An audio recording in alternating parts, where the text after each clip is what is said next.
Louvado seja nosso Senhor Jesus Cristo e sua mãe Maria Santíssima. Sempre sejam louvados. A paz de Cristo, amor de Maria, meus irmãos. Eu sou o irmão Luiz Maria, do Instituto Hesed, do Exército de São Miguel. Estamos unidos, aprendendo cada vez mais, junto com a Virgem Maria, pois é ela quem diz: fazei tudo o que ele vos disser. É ela quem gerou a palavra de Deus feito carne no seu ventre e nos ensina a viver essa palavra como caminho de salvação. Somente por essa palavra chegamos ao céu, não somente ouvida, mas colocada em prática. Os mandamentos de Deus, como diz São João, eis o amor de Deus, que obedeçamos os seus mandamentos. Como diz Jesus também no Evangelho de São João, aquele que me ama é o que obedece os meus mandamentos. Por isso estamos continuando e aprendendo, e hoje é um dos mandamentos muito importantes e muito amplos para que a nossa vida possa realmente ser abençoada, possa realmente estar agradando a Deus. Vamos entender um pouco mais profundamente sobre o quinto mandamento da lei de Deus. Antes disso, eu já convido você que é novo no nosso canal de se inscrever, fazer parte dessa família que é o Exército de São Miguel, o Instituto Hesed. Ativa o sininho, sempre colocamos na Santa Missa, na intenção daqueles que se inscrevem hoje no nosso canal. Vamos rezar agora, ao Espírito Santo de Deus, pedindo que ele venha nos iluminar e conduzir esse momento de grande crescimento espiritual. Pelo sinal da Santa Cruz, livra-nos Deus nosso Senhor dos nossos inimigos. Em nome do Pai, do Filho e do Espírito Santo. Amém. Vinde, Espírito Santo, e enchei os corações dos vossos fiéis, e acendei neles o fogo do vosso amor. Enviai, Senhor, o vosso Espírito, e tudo será criado, e renovareis a face da terra. Oremos. Ó Deus, que instruístes os corações dos vossos fiéis, com a luz do Espírito Santo, fazei que apreciemos retamente todas as coisas, segundo o mesmo Espírito, e gozemos sempre de sua consolação, por Cristo nosso Senhor. Amém. Meus irmãos, falar do quinto mandamento é algo que precisamos da luz do Espírito Santo, porque é algo muito profundo, é algo que fala do mais íntimo do nosso ser, da nossa essência, da nossa vida. Deus é a fonte de vida e não somente Ele nos criou, mas Ele habita em nós. Ele sustenta a nossa vida e só Ele é o Senhor da vida. Quando Deus criou, diz o livro da sabedoria, criou tudo para a vida. Deus não criou nada para a morte. A morte entrou no mundo por inveja do diabo. Deus disse a Adão e Eva que se eles pecassem, eles iriam sem dúvida morrer. E eles optam pelo pecado e a morte entra. Eva significa mãe da vida e ela acabou transmitindo a morte. Já o seu primeiro filho, Caim, se tornou um assassino. A mesma inveja que o diabo fez com que a morte entrasse no mundo, entrou no coração deste homem. E ao ver o seu irmão Abel, que agradava mais a Deus, por isso sentiu inveja e quis matá-lo. Então o fruto do pecado foi se multiplicando e o demônio da morte foi ganhando força nessa terra. A terra foi amaldiçoada por causa do pecado. Mas Deus já prometeu a salvação. Se o sangue de Abel clamava justiça diante da maldade, da injustiça, que depois, no tempo de Noé, Deus vai dizer que a maldade cresce, que a injustiça cresce, Deus não suporta ver injustiça. Dói no íntimo do coração de Deus, mas você pode dizer, Deus não sofre. Deus não sofre, mas para Deus não existe tempo. E Deus, na pessoa do seu Filho, iria assumir sobre si toda a nossa dor. Mais do que o sangue de Abel gritar vingança, justiça pela maldade do mundo, Jesus assumiu toda essa maldade sobre ele. O que os seres humanos mereceriam a morte eterna, ele tomou essa morte para si, sofreu no lugar de todos nós, um único inocente e puro, um único perfeito, para nos dar vida e vida em abundância. Mas muitas pessoas ainda não entenderam que Jesus é o caminho da vida. Eu dou testemunho para você que eu conheci uma pessoa que foi envolvida no mundo do crime. Essa pessoa matava, tirou vida de muitos outros e veio para Deus. Jesus veio dar chance para todos. Essa pessoa veio para Deus, começou a fazer um caminho de oração, de conversão, de leitura da palavra, de mudança de vida, de se tornar um trabalhador. Porém, quando ele começou a se sentir tentado para voltar para aquela vida, para ter a proteção daqueles amigos que andavam armados e para essa vida velha, eu disse a ele: meu irmão, no livro de Gênesis, quando Deus acaba de trazer a nova humanidade, porque aquela anterior estava corrompida, todos morrem no dilúvio, Deus vai dizer a Noé: o homem é a minha imagem e semelhança. Se um homem tirar a vida de outro homem, ele terá sua vida tirada por outro homem. É uma maldição. O homem não pode tirar a vida de outro homem. Uma maldição que Deus diz, é algo terrível. E essa maldição Jesus vai repetir no Horto das Oliveiras. Quando Pedro quer, usar a espada, Jesus diz: guarde a espada, porque aquele que mata pela espada será morto. E eu dizia a esse jovem, a esse rapaz: olha, você merece ter a sua vida tirada. Você está sob uma maldição da Bíblia, que diz: quem tira a vida de outro homem será morto por outro homem. A Bíblia está dizendo que o seu pecado é muito grave. Mas eu te digo uma coisa: Jesus entrou na frente e morreu no seu lugar. Jesus pagou os seus pecados e te dá uma nova chance. Te abriu as portas do céu. Se você permanecer em Jesus, que é a videira verdadeira. Se você quiser a proteção desses outros e sair dos mandamentos de Deus, você, como os israelitas, tiveram o sangue na sua porta, o sangue do Cordeiro, e por isso o espírito de morte foi embora, não tocou neles. Você foi livre do espírito de morte pelo sangue de Jesus. Mas se você quiser voltar atrás, tenha certeza que os seus filhos ficarão órfãos. Tenha certeza, e eu não estou inventando da minha cabeça, a Bíblia está dizendo que você vai ser assassinado. E graças a Deus este homem abriu o coração e entendeu que existe uma maldição verdadeira, por tão grave que seja, tirar a vida de outro irmão. E esse tirar a vida, existem várias formas. Nesse pouco tempo agora, vamos tentar entender com a ajuda do Espírito Santo e de Nossa Senhora. Por exemplo, não somente tirar a vida do outro, mas, por exemplo, tirar a sua própria vida é algo gravíssimo. O catecismo da igreja vai ensinar. Rezamos sempre, porque não conhecemos o coração, as condições interiores. Porém, sempre é um pecado de falta de confiança, sempre é um pecado tirar a própria vida, principalmente quando se faz de uma maneira para divulgar isso e promover esse mal, que é o suicídio. Por exemplo, meus irmãos, tirar a vida da criança no ventre da mãe, o mais inocente. Jesus diz: o que fizer ao menor desses pequeninos foi a mim. No dia do juízo vai dizer, o que vocês fizeram ao menor desses pequeninos. Ai daqueles por quem os pequeninos forem escandalizados. Melhor seria amarrar uma pedra no pescoço e se jogar no mar, do que fazer isso com os pequeninos. Porém, Jesus veio perdoar todos aqueles que cometeram esse crime, esse pecado.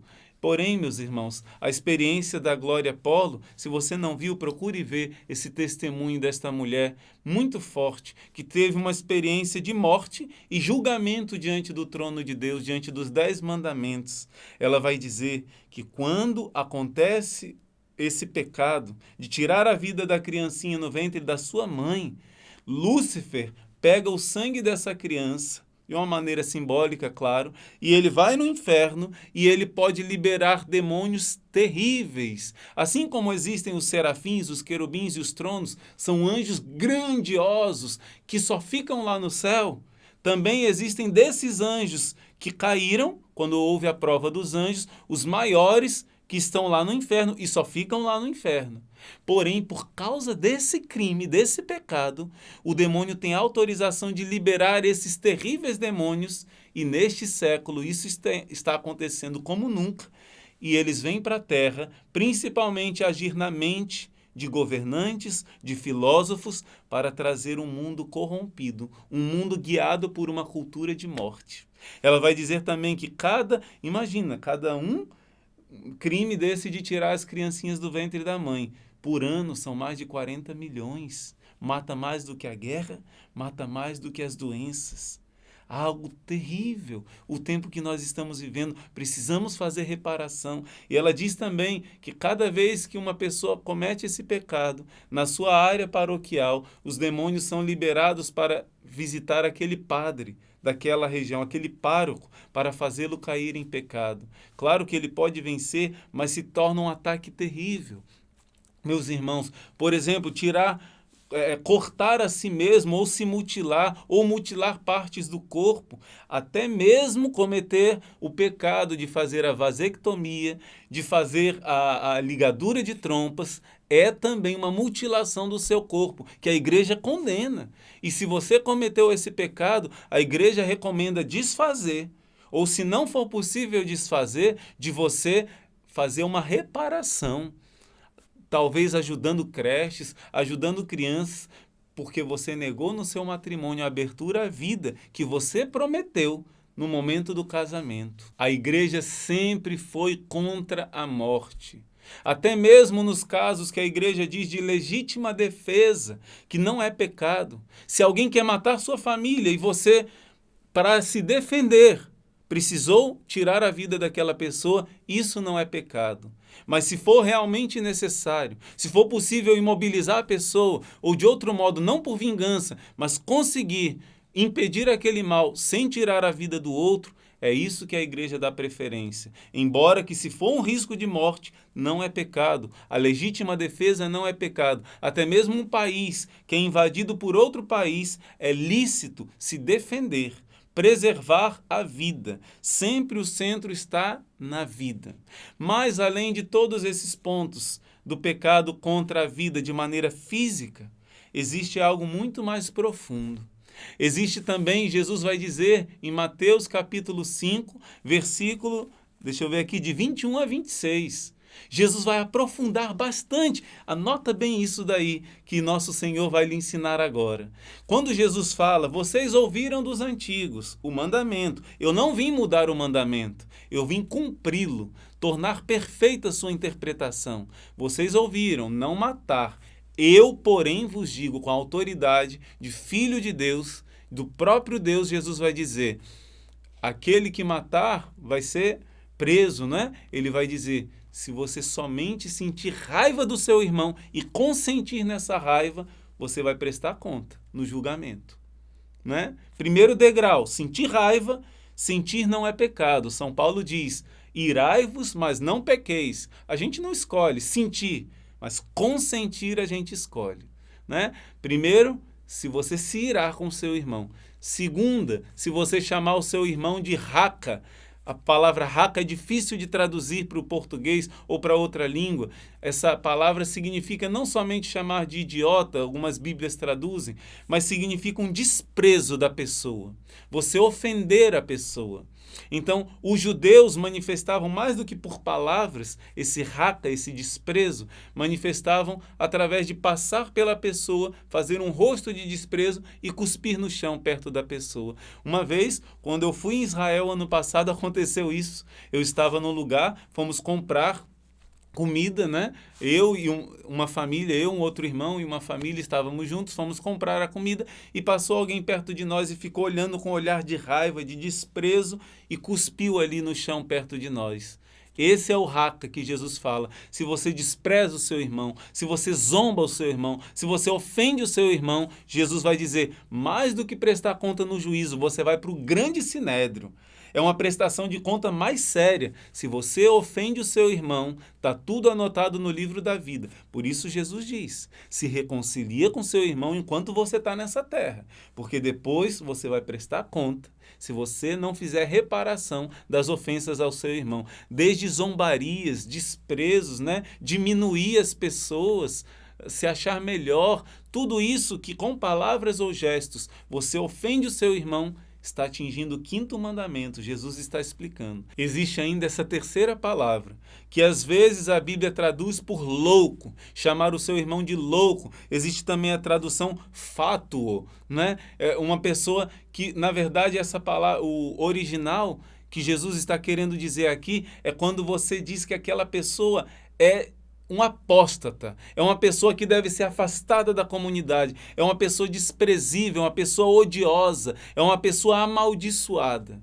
Quando você mata a pessoa no seu coração e deseja destruí-la, é um ódio que se transborda para as pessoas em palavras e atitudes, mesmo sem você matar. Mesmo sem você tirar a vida física, o ódio do seu coração sair pela boca ou por gestos, por atitudes, Jesus está dizendo, vai pagar com o fogo do inferno.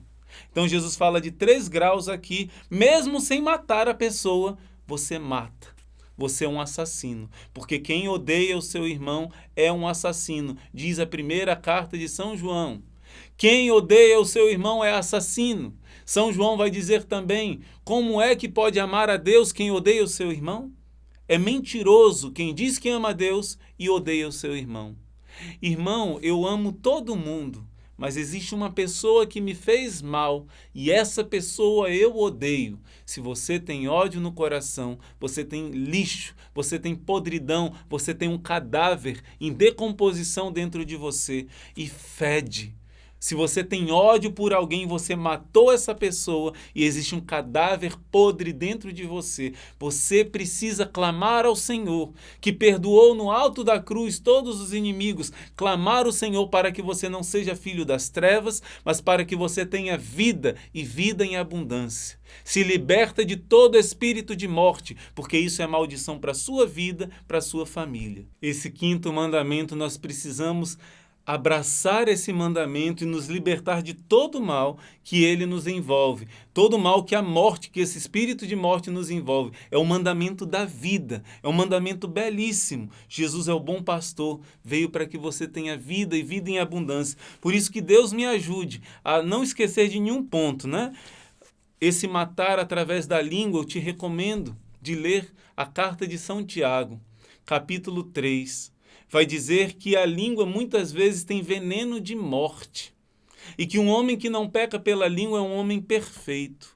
Muitas vezes a nossa língua é instrumento de morte para os nossos irmãos. Então o 5º mandamento tem a ver com o pecado da difamação, falar mal do seu irmão. Mesmo que o seu irmão tenha defeitos, não fica espalhando, denegrindo a imagem do seu irmão, mesmo que ele tenha erros. Outro, calúnia, inventar mentira sobre o seu irmão, né? A língua pode fazer grandes desgraças, ela transborda às vezes o ódio que você tem e fica destilando para outras pessoas. Fofoca, críticas, murmurações sobre as pessoas, tudo isso vai matando.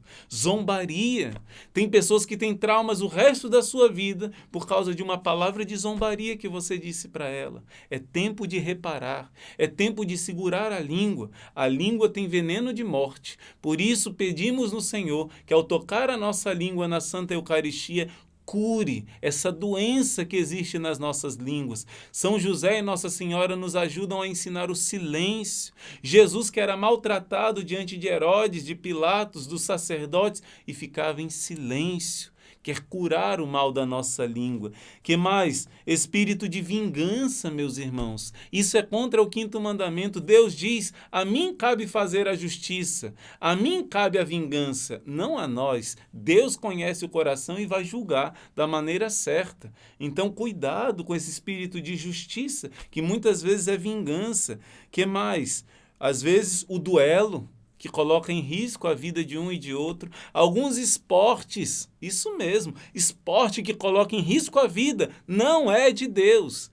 Deus se alegra com momentos de lazer, momentos de diversão, é um dom de Deus. Porém, esportes que colocam em risco a vida, isso não é brincadeira, isso é zombar do Criador, isso é brincar com a vida e não valorizar o dom que Deus deu para que nós demos a vida para salvar almas, como Jesus deu a vida por nós.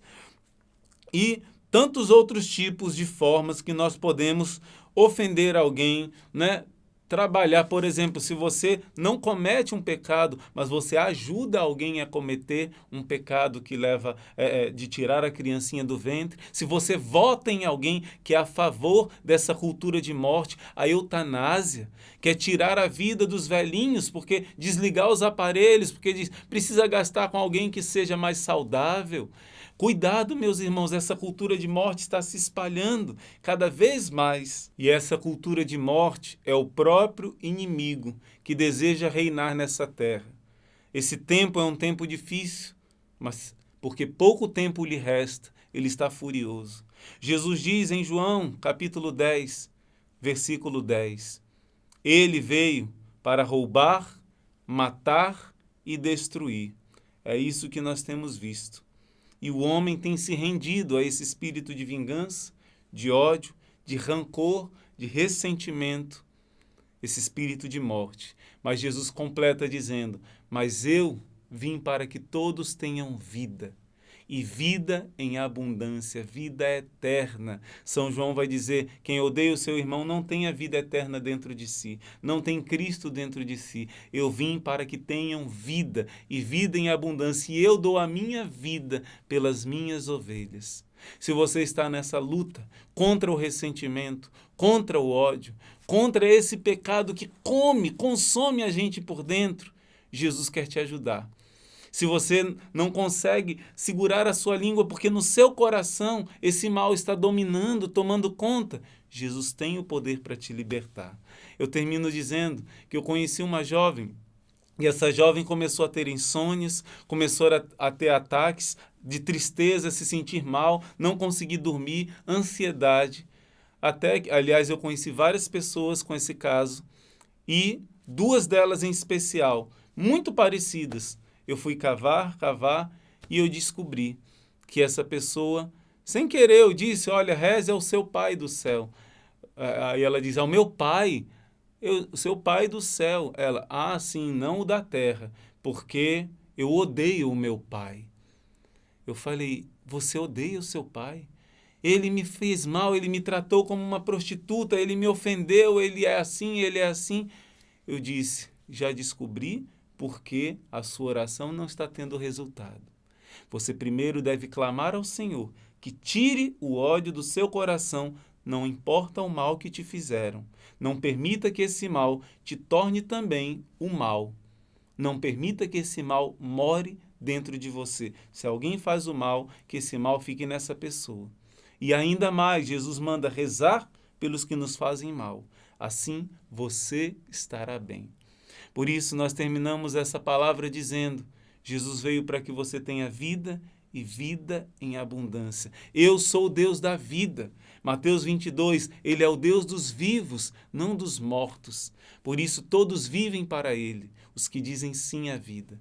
Vamos pedir ao Senhor que nesse mandamento Ele nos ajude a vivenciar intensamente o amor, a verdadeira vida, que é a vida eterna, mas que já deve viver aqui em nós, a alegria de ser filho, filha de Deus. Vamos rezar a São Miguel Arcanjo como ontem, pedindo a nosso Senhor que São Miguel afaste o demônio da morte, que tem atacado tanto, que esse demônio não possa chegar perto da sua casa, da sua família.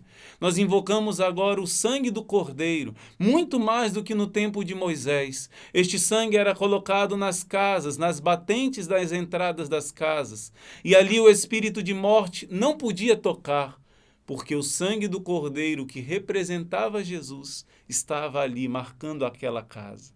Pois esse sangue do Cordeiro já foi derramado por nós na cruz.